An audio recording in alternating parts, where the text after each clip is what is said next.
Hello guys, तर स्वागत आहे तुमचं आपली या यूट्यूब चॅनलवरती. मित्रांनो, चॅनलवर नवीन असाल तर चॅनलला सबस्क्राईब नक्की करा आणि अशाच नवनवीन अपडेट्स आपल्या चॅनलवरती पाहत राहा. चला तर मग व्हिडिओकडे वळूयात. राणी जी आहे ती रूममध्ये आलेली आहे आणि त्याचवेळी आता मालकीने तिला थांबवलेलं आहे आणि तिला म्हणत आहे की हे सांडलेलं पाणी तुझं बाप येणार आहे का साफ करायला. चल, तुझ्या साडीच्या पदराने ते पाणी आता तू साफ करायचं आहे, असं म्हणत आता राणी जी आहे ती मान वर करून पाहते आणि ती बोलते की हां, साडीच्या पदरानेच ते सगळं पाणी पुसून घ्यायचं आहे. तर आता राणी जी आहे ती मालतीच्या सांगण्यावरून खाली बसते आणि साडीच्या पदरानेच ते सगळं सांडलेलं पाणी पुसून घेते. तर आता राणीला खूप वाईट वाटत असतं, पण आता तिच्याकडे दुसरा कुठलाही पर्याय नसतो. मालतीने आता ठरवलेलं आहे की काहीही झालं तरी ती तिला त्रास देणार आणि ती गप्प बसणार नाही. पाणी पुसून झाल्यानंतर राणी जी आहे ती उठते आणि तिच्या रूममध्ये जायला लागते. तेवढ्यात ती तिला धमकी देते, आता इथून पुढे तुला असंच सगळे चटके बसणार आहेत, तू इथे आरामात नाही राहू शकत. तर आता राणी जी आहे ती तिच्या रूममध्ये गेलेली आहे. इकडे इंद्रा जो आहे तो रोडने चाललेलाच असतो, तो वस्तीमध्ये जाणार असतो, पण त्याच्याही डोक्यात येतं की आता तिथे राणीही नाहीये आणि बुवाही नाहीयेत. म्हटल्यानंतर मी राणीच्या घरी तर जाऊ शकत नाही, पण आता मी जाणार कुठे आहे. तो त्याच विचारात असतो आणि त्यावेळी त्याला पुन्हा राणी आठवते.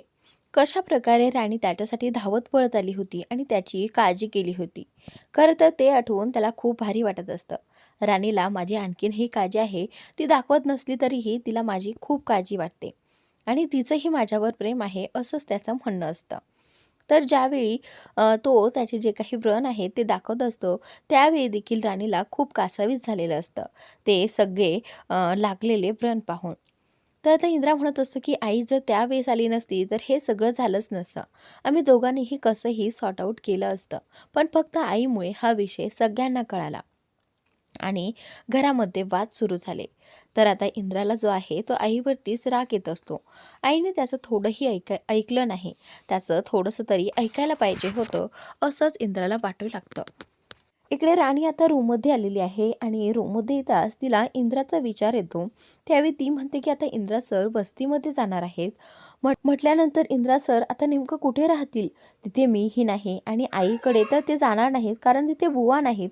मग इंद्रा सर कुठे राहतील, मला काहीच कळत नाहीत. सरांची कशी सोय होईल, सरांची गैरसोय होईल, सर तिथे कसं राहतील, हाच प्रश्न तिला पडलेला असतो. तर त्यानंतर आता ती बोलते की हां, रतनला फोन करून सांगते सरांची काळजी घ्यायला. तर ती तेवढ्यातच रतनला फोन करते आणि इकडे रतन बोलतो की हां बोल राणी. तर त्यावेळी राणी सांगू लागते की सर वस्तीमध्ये येणार आहेत. रतन हे बघ, तुला काहीही झालं तरी त्यांची काळजी घ्यायची आहे, त्यांना काय हवंय नकोय प्लीज त्यांच्याकडे लक्ष दे, आता मीही तिकडे नाहीये. तर त्यावेळी रतन बोलतो की पण सर एकटे काय येत आहेत आणि तू का नाही आली त्यांच्याबरोबर. त्यावेळी राणी रतनला स्पष्टपणे सांगते की आमच्यामध्ये थोडे वाद झालेले आहेत आणि त्याचमुळे इंद्रा सर तिकडे राहण्यासाठी आलेले आहेत. तर त्यावेळी आता रतन बोलतो की ठीक आहे राणी, तू काळजी करू नकोस, मी सगळं काही बघेल. इंद्रा जो आहे तो विचार करतच असतो. तर इकडे राणी ही इंद्राचाच विचार करत असते, कारण त्याला अशा वस्तीमध्ये राहण्याची तर सवयच नाहीये. आणि राणीला प्रश्न पडतो की इंद्रा सर तिकडे झोपतील कसे, तिकडे खूप मच्छर असतात, लाईटही जाते सतत, तिथे कशी त्यांची सोय होईल, याच विचारात राणी कासावीस झालेली आहे.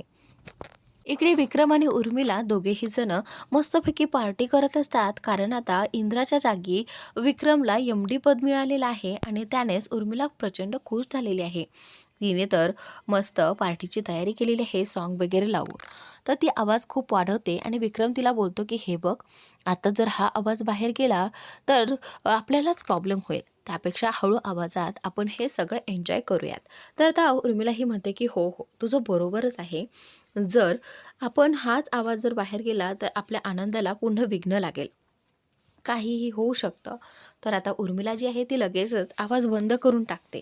तर त्यानंतर उर्मिला म्हणते की नाही बाबा, आता खूप दिवसातून तुला संधी मिळाली आहे आणि आता ती गमवायची नाही. तर आता विक्रम म्हणतो की हो, मी आता ती गमवणार नाही आणि आता लवकरच मी MD तर झालोच आहे आणि लवकरच मी सगळी कंपनी माझ्या ताब्यात घेईल आणि सगळं काही माझ्या मनासारखं करेल. तर आता इथे विक्रम आणि उर्मिला दोघेही जण आनंद सेलिब्रेट करतात. उर्मिला खुर्चीवरती एकदम स्टाईलमध्ये बसलेली असते. त्यावेळी विक्रम जो आहे तो उर्मिलाला विचारतो की उर्मिला हे काय आहे. तर त्यावेळी उर्मिला म्हणते की हे बघ, कशी दिसते MDची बायको. दिसते ना एम-डीची बायको. तर आता विक्रमला कळतं, की अरे हां, एम-डीची बायको का? बरोबर, बरोबर. अगदी योग्य दिसते. खरंच अशीच एम-डीची बायको असायला हवी. त्यानंतर उर्मिला उठते आणि वॉर्डरोबमधून आता कोट घेते आणि विक्रमला घालते. त्यानंतर ती बोलते, की "आत्ता खरा एम-डी दिसतोयस तू." असाच रुबाबात माझा एम-डी नवरा खूप छान दिसतोय. तर आता इथे विक्रम देखील त्याचा ॲटिट्यूड दाखवतो. कशाप्रकारे तो सगळ्यांसमोर वावरणार आहे, हाच ॲटिट्यूड तो दाखवत असतो आणि उर्मिलाला तो प्रचंड आवडतो. तिला हेच हवं होतं. एक दिवस एम-डी बनून कंपनीचा मालकही त्यालाच बनायचं असतं आणि हे घर जे काही आहे, ते सगळी प्रॉपर्टी वगैरे सगळं काही त्यालाच हवं असतं. आणि उर्मिला म्हणत असते, की एक दिवस असाच आपला असेल. तर त्यानंतर इकडे आता हा जो इंद्र जो आहे तो बस्तीमध्ये आलेला आहे आणि बस्तीमध्ये जाम शांतता असते. रात्र तर झालेलीच असते. इंद्रा बोलतो, की बहुतेक सगळेजण झोपलेले आहेत. असं म्हणताच समोरून रतन येतो आणि रतन बोलतो, की "अरे सर, तुम्ही आलात? या, या." पण सर, आता ना खोलीची व्यवस्था झालेली नाहीये, त्यामुळे तुम्हाला इथेच थांबावं लागेल. तर नाही, नाही, तुम्हाला हवं असेल तर थांबा. मी आत्ताच ती खोली साफ करून देतो. इंद्रा बोलतो, की "हे बघ रतन, नाही ठीक आहे. मी आजच्या दिवस राहील बाहेर. तू काळजी करू नकोस." तर आता इंद्रा जो आहे तो रतनला विचारू लागतो, की "रतन, तुला काय माहिती की मी इथे येणार आहे म्हणून?" त्यावेळी रतन बोलतो, की "मला राणीने अगोदरच फोन करून सांगितलं होतं तुमची काळजी घ्यायला. त्यामुळे तुम्ही काही लागलं तर मला सांगा. अजिबात काळजी करू नका." त्यावेळी इंद्रा बोलतो, की "ठीक आहे रतन." इंद्रा बोलतो, की "राणी, तुला इतकी काळजी आहे, पण तू असं का करतेस माझ्यासोबत? एकीकडे तुझा राग मला दाखवते आणि एकीकडे तुझी काळजी, खूप काळजी करतेस तू माझी. I know." इंद्रा म्हणतो. आणि त्यानंतर आता इकडे इंद्रा जो आहे तो तिथे अंथरूण वगैरे टाकून, रतनने दिलेलं अंथरूण वगैरे टाकून झोपलेला आहे. इकडे राणी देखील आता झोपलेली असते. दुसऱ्या दिवशी सकाळी इंद्रा जो आहे तो झोपलेला असतानाच आता त्याला जाग येते. त्याच्या तोंडावरती पूर्ण प्रकाश असतो.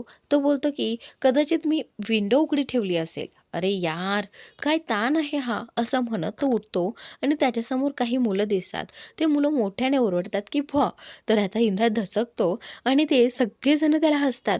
त्यावेळी इंद्रा बोलतो, की "अरे, काय आहे?"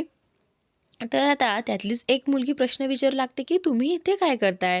तुम्ही तर राजा आहात ना? तुम्ही महालात असायला हवं. मग तुम्ही आमच्या झोपडीत काय करताय?" त्यावेळी इंद्रा तिच्याकडे आश्चर्याने पाहतो आणि विचारतो, की "काय? काय म्हणालीस तू?" त्यावेळी ती मुलगी सांगू लागते, "माझी आई जी आहे ना, ती मला तुमची स्टोरी सांगत असते, राजा आणि राणीची." सगळे मुलं इंद्राला प्रश्न विचारू लागतात, की "सांगा ना, तुमच्यामध्ये आणि राणीमध्ये भांडणं झाली आहेत का? की तिने तुम्हाला शिक्षा दिली आहे इथे येण्याची, इथे बाहेर झोपण्याची?" तर आता इंद्रा जो आहे तो बोलतो, की "नाही, नाही, असं काही नाही आहे." तर त्यानंतर इंद्रा जो आहे तो तिला सांगू लागतो, "राणी माझ्यावर थोडीशी चिडली आहे आणि तिचीच माफी मागण्यासाठी मी इथे आलो आहे." मुलं सगळे काही इंद्राला हसत असते आणि तेवढ्यात रतन तिथे येतो आणि रतनला कळते, की हे मुलं जे आहे ते इंद्राला त्रास देतात. त्यावेळी रतन जो आहे तो मुलांना तिथून हाकलावून देतो आणि इंद्राची माफी मागू लागतो. तर आता रतन बोलतो, की "सर, चला तुमची रूम रेडी केली आहे." असं म्हणताच आता इंद्रा आहे तो कपड्यांच्या घड्या घालू लागतो. पण तेवढ्यात रतन हातातली कपडे घेतो आणि बोलतो, की "सर, तुम्ही हे काय करताय? हे पहा, हे आमचं काम आहे आणि जर तुम्ही असं काम केलं तर राणी मॅडम आमच्यावर चिडतील हां. तर त्यामुळे तुम्ही कुठलंही काम करायचं नाही." इंद्राला तो घड्या वगैरे घालू देत नाही. इकडे महाडिकांच्या घरी मालतीने आता एका पातेल्यात गरम पाणी उकळून घेतलं आहे अगदी आणि मालती तेच पाणी राणीच्या अंगावर ओतणार आहे बहुतेक. तर आता उर्मिला म्हणत असते, की "मालती आई, हे सगळं करणं गरजेचं आहे का? हे पहा, तुम्ही जरा विचार करा हे सगळं करण्याआधी." तर आता मालती म्हणते, की "आता विचार करण्यासारखं काहीही राहिलं नाही. सगळंही विचार करण्याच्या पलीकडे गेलं आहे. त्यामुळे माझं ठरलंय. आता मी हा मार्गच निवडणार आहे." असं म्हणत तिने ते उकळलेलं पाणी हातामध्ये घेतलेलं आहे आणि ती ते पाणी घेऊन आता राणीकडे चाललेली आहे. तर आता उर्मिला जी आहे ती ठरवते, की आता जे काही होणार आहे ते फक्त पाहत राहायचं आणि एन्जॉय करायचं, बाकी काहीही म्हणायचे नाही. चला आता एन्जॉय करूयात, असं म्हणत ती मालती आईच्या मागे निघते. तर आता मालती जी आहे ती राणीच्या पाठीमागे येऊन थांबलेलीच असते आणि गरम पाण्याचं पातेलं तिच्या हातामध्ये असतं. ती रुमालाने पकडून ते पातेलं घेऊन आलेली असते. ती तिच्या अंगावर ओतणारच असते. तेवढ्यातच रत्नाई पाठीमागून येतात आणि ते पातेलं जे आहे ते बाजूला खेचतात आणि ते पाणी खाली सांडतं आणि रत्नाईच्या हातावर देखील सांडलं जातं. तर मालती जी आहे ती शॉक होते की हे असं कसं काय झालं. तर ती रत्नाईच्या तोंडाकडे पाहते. तर आता तिला प्रचंड राग आलेला असतो रत्नाईने हे जे काही केले त्याचा. राणी उठते आणि रत्नाईच्या हाताकडे पाहते की त्यांना खूप जखम झालेली आहे. त्यांना खूप हात त्यांचा भाजलेला आहे तो गरम पाण्याने. तर रत्नाई मालतीला विचारते की मालती, तू हे सगळं काय करत होतीस? तुला कळतंय का तू काय करत होतीस? त्यावेळी मालती जी आहे ती बोलते की रत्नाई, तुम्हाला कोणी सांगितलं होतं मध्ये यायला? या मुलीला मी तिच्या कर्माची शिक्षा देत होते आणि तिला शिक्षा दिल्याशिवाय मी गप्प बसणार नाही. तुम्ही का आलात मधी? तर त्यावेळी इथे रत्नाई बोलते की हे बघ मालती, तू अशी नव्हतीस. का असं वागतेय तू? हे बघ तिचे काय हाल झाले असते हे पाणी जर तिच्या अंगावर पडलं असतं तर. आणि तू याचा विचार का करत नाहीये? आबांना या सगळ्याचा का किती त्रास होईल भाऊजींना? रत्नाई मला तिला समजावून सांगत असते. पण मला ती म्हणते त्यांचं तर मला सांगूच नका. त्यांना तर या लाडक्या त्यांच्या मुलीने अगदी घोळात घेतलं आहे. त्यांना तर माझं काही पटतच नाही. त्यामुळे मीही त्यांचं काही ऐकणार नाही. इकडे तर रतन इंद्राला म्हणत असतं की सर खोली थोडी छोटी आहे, पण आता तुम्हाला इथेच ॲडजस्ट करावं लागेल. इंद्रा बोलतो की ठीक आहे रे, छान आहे आणि तसं काहीच प्रॉब्लेम नाही, मी इथे राहू शकतो. तेवढ्यातच आता राणीची आई जी आहे ती इथे येते आणि बोलते की का का राहताय तुम्ही इथे? मला कळतच नाही आहे, तुम्ही का आला तिथे वस्तीमध्ये राहायला आणि तेही राणीला तिकडे सोडून? म्हणजे तुम्ही दोघं वेगळं राहायचं म्हटलं तर दोघे सोबतही नाही. तुम्ही इकडे ती तिकडे, नक्की चाललंय तरी काय? मला समजू द्या थोडंफार.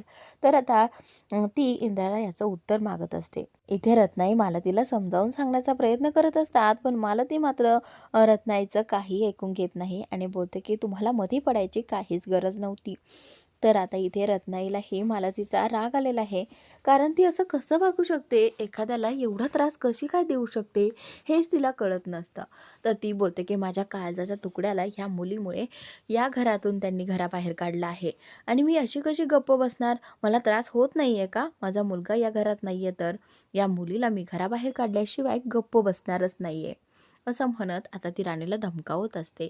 तर आता राणी काही बोलणार तेवढ्यातच ती तिचं तोंड तिथेच गप्प करते आणि बोलते की तोंडातून एक शब्द देखील काढायचा नाही.